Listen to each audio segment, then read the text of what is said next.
Okay, so, ladies and gentlemen, g'day, and welcome back to the channel. Just so you know, I'm having issues logging in for some reason, so don't know why. As such, I'm going to use footage that I've previously recorded to make my review of the NC70 Bliskavitz, or whatever you want to call it, right? I'm going to butcher the pronunciation, the Bliskawika, okay. It's a Polish name, obviously. This is the Tier 10 Polish tank destroyer. Okay, it's a brand new tank in Blitz, brand new tech tree tank. There's been a couple of people that have released videos on it, specifically one person in particular, by the name of Mr. Droodles Blitz, who has said that the NC70 is OP. By no stretch of the imagination is this tank broken. If you're referring to perhaps the damage output that you can do when you're at close quarters, then yes, it is in fact, in some instances, broken, considering, of course, when you take into account the DPM, right? The DPM actually goes up. I'm sorry. Let me try that again. Sorry. The DPM actually goes up because of the assault shells. And by the assault shells mechanic, we're talking, of course, about the what do you call it? The mechanic whereby the closer you are, but I think it's like if you're 150 meters or less, or like 70 meters or less, you will do maximum amount of damage. So it's about 780 to 800 damage, which is pretty damn good. So if you're doing that amount of damage every 10 seconds, then you are going to perform well. Now the gun is a 175 millimeter gun. You're more than welcome to correct me in the comments down below, but it's a 175 millimeter gun. What that means is, on average, you're probably going to do about 490 alpha damage to 500 alpha damage per shot because you're firing from a distance. It's forcing you, therefore, to play this tank in a brawling matter. It's forcing you to play the tank up close and personal. Now, you can see the tank has 230 mils of frontal hull armor. That's not bad. That's pretty damn good. It's got a pretty strong superstructure on the front. The problem is how the armor is structured. Yes, it's very strong, and yes, you can bounce quite a few shells, but as soon as you're over angled by any stretch of the imagination, you are going to be penned on the side of your armor, especially on the side of the superstructure, as we are going to see very, very soon. See, as you can see there, you can see how the armor is. So you've got a narrow front plate, front superstructure, and then on the sides, it's sort of angled. Now, if you're facing this thing face on, and you're covering your lower plate, then yes, you are going to do pretty damn well. You are going to do well. You are going to do well. And that's the important thing to obviously understand. Now, I am running this thing with, of course, the, the following consumables. I'm going to be running this thing with the multi-purpose kit, the repair kit, and of course the adrenaline. Now I'm going to have both rations and improved fuel. I'm going to make sure I run a decent amount of APCR standard rounds and of course Prema rounds with some HE rounds. Now in terms of the equipment, I'm going to probably run this thing with gun rammer because it's already got decent pen, so I'm just going to run this with gun rammer to increase my DPM. As you can see, what I'm doing right here, this is going to be the equipment layout that I'm going to go with for most of these tanks, to be fair. And the reason for that is it's just better that way. I just feel like it's a good amount of, equipment loadout. Now, again, referring to the tank as a whole, the NC70 is a good tank. It's not amazing. It's not broken, as Droodles was trying to say.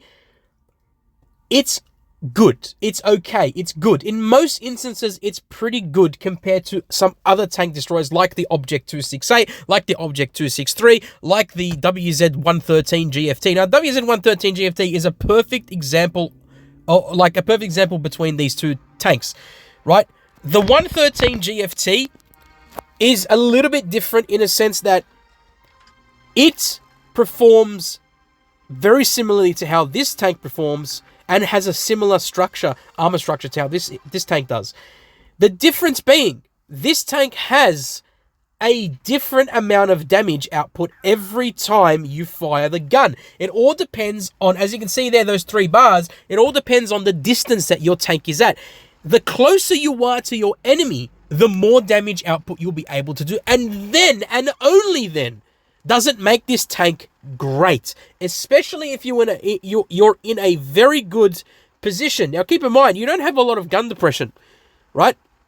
You don't have a ton of gun depression to use on original, like, for example, a Badger would do, right? So, as a result, and by the way, I should probably say, this looks very similar to the Object 268, just without the pike nose armor at the front. So, I would probably say this is more entwined with how an Object 268 would look compared to that. Now, notice how the enemy NC-70 managed to actually pen me that time. And the reason for that was, obviously, because I was going over the ridgeline a bit too far. Now, I'm shooting at the NC-70 on the enemy team with standard rounds. Now, I'm going to switch to the Premo to show you how you're able to pen. See how I was able to pen right on the front of that tank? Because of the way the armor is angled. Which means, despite the fact this has 230 mils of frontal hull armor, you're going to be penned with Premo very easily because of the way your armor is structured. And that's what I think is a nullifying aspect of this tank. I don't feel like this tank is strong by any stretch of the imagination. Notice how I also bounced a shot on the 114 SP2. Bob's your uncle there, mate. Bob's your uncle. I feel like this tank is good in certain circumstances. For instance, when you're up close and personal and you're able to use a ridgeline and shoot your shot like that, for instance, I was able to do 785 damage to the front of that tank right there, right? Fair enough, right? I was able to do the max amount of damage to the front of that the 114 SP2. And that shows you what happens when you're in a frontline position or when you're up close and personal to the enemy tanks. But the problem with that is, and I'm pretty sure a lot of people can agree with me here, the biggest problem and the biggest issue with that is you leave yourself vulnerable to everything else that's around you. When you're focusing on one tank to try and do the maximum amount of damage, you are going to get stuffed. Now, obviously, if Wargaming gave this thing like 15 to, 18 second reload, then we would 100% say this tank is rubbish. But because it has pretty decent DPM and only has a 10-second reload when you're running this thing with gun rammer and double rations, you can see that this tank can perform as a normal 490 to 500 alpha damage tank as you would every single day of the week. That's the differentiating factor. That's the difference, right? Because it can play just like any other tank. It can literally play like any tank destroyer that has that same amount of damage output, like the Object 263. But the difference being is the Object 263 has better armor than this thing, or has better DPM technically. Now notice how it managed to bounce. See that 449 alpha damage because of how far the tank is, how far the FV215B103 is. Notice as well how he managed to bounce me, and that's because he hit me on the front or at a very, very weird angle. So I was basically managed to bounce those shots. You're not going to get lucky as often when you're bouncing with this tank, so do keep that in mind. Notice how the bars went from 3 to nothing, and the reason for that obviously was because of the distance that I'm at. Now, I do kill the Kundwagen, which is fine. You may have seen these replays from yesterday's showcase video, but I didn't actually commentate on it because I wanted to do that in this video. But I wanted to have different replays. I wanted to have, I wanted to showcase Cora's replay. So if you haven't seen Cora's channel, go subscribe to Cora. He's a great YouTuber. He's a fantastic member of the Blitz Society and is a great player. Way better than I am. Very knowledgeable on the game. Knows how to rock and roll in the tank. So go check him out. Now, this mouse is a prime example of what happens when I'm in a full-on assault position. I'm going to shoot that mouse. Now, notice how I did 648 damage, and I only had 2 bars that were highlighted, which means I wasn't able to do over 700 damage, or rather 700 alpha damage. Now, I let the NC-70 go and kill the mouse for obvious reasons. I'm like, you can go kill him, bro. I really don't care. I'm going to go for the other NC-70 Blaskawika. Fair enough. I'm going to make my way up here. Now, here's a one-shot. I'm going to switch the Premo, and boom, Bob's your uncle. I don't even switch the Premo. I just shoot him with regular rounds. I managed to pen right through.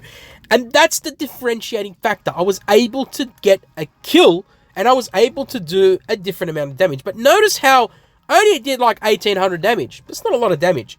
You're going to get used to doing that amount of damage every once in a while, right? So good luck trying to do any more kind of damage. You're not going to do a lot of damage with this tank, okay? Unless you are camping at the back and, you know, you're not spotted, then you're just firing on the go, then perhaps you will. You just farm damage. But, I mean, who just wants to play another tank where you can just farm damage again? We have enough of those tanks as it is. We don't need more of those tanks where all you do is just farm, farm, farm. I don't want to just farm damage. I want to do more than just farm damage. But I guess beggars can't be choosers, am I right? Anyway, the point I'm trying to make is this tank needs a specific type of set, a specific type of skill to master. It's not an easy tank to play because you need to get used to the fact that you have to be up close and personal with the enemy tanks to get the maximum amount of damage. If you're going to play this tank like a conventional tank destroyer with no turret or turretless tank destroyer where you're hiding behind a ridgeline in a bush, you're side scraping, or rather going don't side scrape in this tank. You will not bounce your shots. Playing this hull down, doing all that malarkey, then yes, you can still farm damage. It just won't feel like a special tank.